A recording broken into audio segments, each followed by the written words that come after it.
തിരുവനന്തപുരത്ത് സംസ്ഥാന അതിർത്തിയോട് ചേർന്നൊഴുകുന്ന കൊടയൂർ നദിയിൽ വീണ്ടും മുതലയുടെ സാന്നിധ്യം.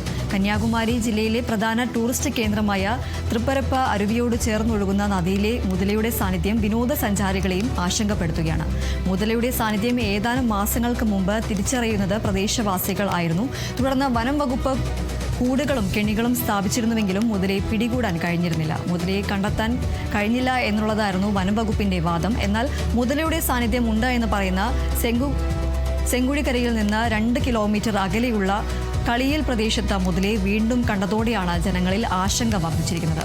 വേനൽക്കാലത്ത് ഉൾപ്പെടെ നിരവധി ആൾക്കാർ ആശ്രയിക്കുന്ന നദിയാണിത്. അടിയന്തരമായി മുതലയെ പിടികൂടണം എന്നതാണ് പ്രദേശവാസികളുടെ ആവശ്യം.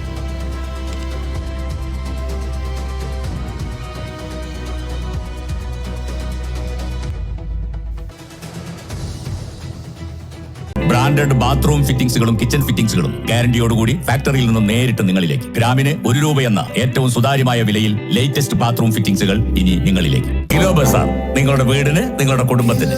For your home, for your family.